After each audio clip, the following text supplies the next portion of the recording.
Hari ini saya akan membawakan topik mengenai mengenal ptosis dan penyebabnya. Ptosis adalah kalau misalnya bahasa awamnya adalah kelopak mata yang turun.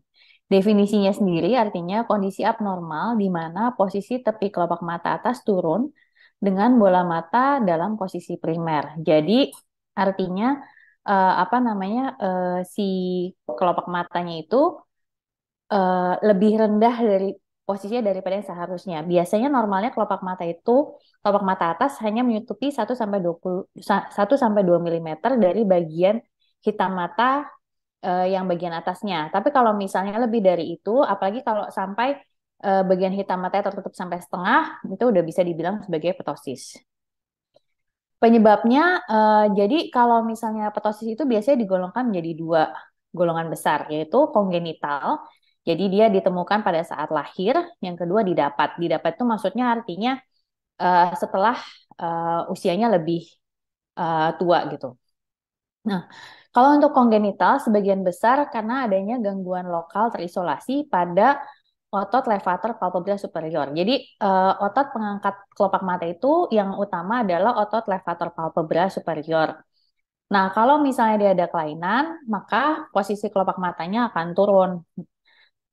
Tapi bisa juga menjadi bagian dari apa namanya suatu sindrom pada pasien yang baru lahir, misalnya pada blefarophimosis, pada kelumpuhan saraf kranial 3 kongenital, pada sindrom Horner kongenital, atau pada Marcus-Gann-Jowinking syndrome. Nah, sementara kalau yang didapat, jadi ini bisa dilihat ya. Jadi kalau misalnya ptosis itu adalah kelopak matanya turun. Nah, ini contoh ptosis yang involusional atau ptosis yang terjadi pada usia lanjut. Kan sering tuh pada misalnya pasien yang usianya udah lanjut, kelopak matanya tampak lebih turun dari yang biasanya. Jadi yang harusnya bagian hitam matanya terlihat cukup banyak, nah ini cuma terlihat setengahnya aja. Nah, penyebabnya biasanya selain yang tipe involusional yang karena usia tadi, bisa juga disebabkan miogenik, neurogenik, traumatik atau mekanik. Kalau miogenik itu biasanya misalnya pada kelainan-kelainan saraf seperti miastenia gravis. Kemudian kalau pada neurogenik itu misalnya pada apa namanya adanya kelainan di pada saraf kranial nomor 3. Kemudian kalau traumatik misalnya pasiennya eh, kena trauma, jadi misalnya tabrakan atau misalnya kena pukulan sehingga kemudian otot levatornya atau otot pengangkat bola matanya itu terputus sehingga akhirnya kelopak matanya jadi turun. Kemudian kalau mekanik itu biasanya misalnya ada massa atau ada tumor di kelopak mata atasnya sehingga membani si kelopak mata atas dan akhirnya kelopak matanya tampak turun. Nah, jadi kalau misalnya ini adalah untuk otot kelopak mata atas terbagi menjadi dua, yaitu otot levator palpebra yang ini dan otot Muller. Kalau misal otot levator palpebra itu yang paling utama yang bisa mengangkat kelopak mata. Kalau misalnya otot levator palpebra ini dipersarafi oleh saraf kranial 3, dia kemudian dia berasal dari ototnya berasal dari orbital apex atau dari bagian belakang bola mata. Kemudian dia menjadi aponeurosis, jadi kayak jaringan ikat gitu. Kemudian itu yang menempel di tulang kelopak mata atau yang kita sebut sebagai tarsus. Nah, kalau otot Muller itu dipersarafi oleh saraf simpatis. Dia fungsinya untuk mengangkat bola mata, tapi biasanya kerjanya mengangkat bola matanya maksimal 2 milimeter aja. Jadi yang utama tetap yang levator palpebra superior.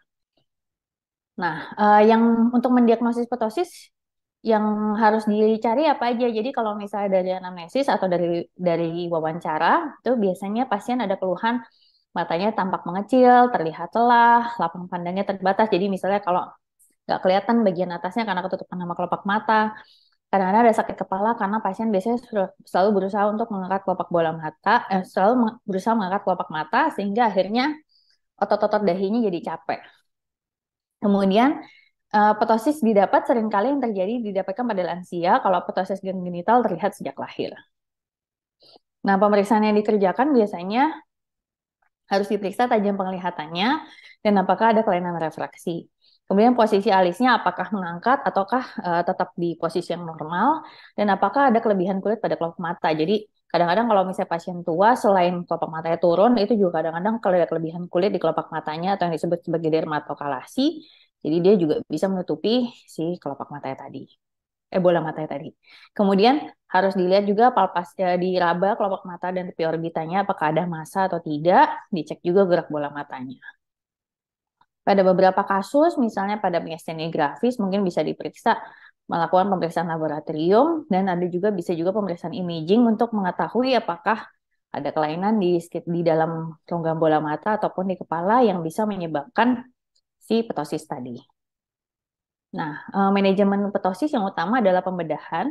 Observasi hanya dilakukan pada ptosis kongenital ringan tanpa tanda-tanda adanya ambliop, mata malas, strabismus atau juling, dan postur kepala abnormal yang signifikan. Jadi kalau misalnya pada pasien dengan bayi lahir dengan kelopak matanya turun, kalau kelopak matanya turunnya tidak banyak, terus kemudian tidak ada tanda-tanda penglihatannya turun, kemudian tidak ada juling, tidak ada postur kepala yang abnormal, maka biasanya bisa dilakukan observasi aja. Tapi kalau misalnya petosisnya berat atau misalnya ada tanda-tanda yang tadi, maka harus segera lakukan operasi berapapun usia bayinya.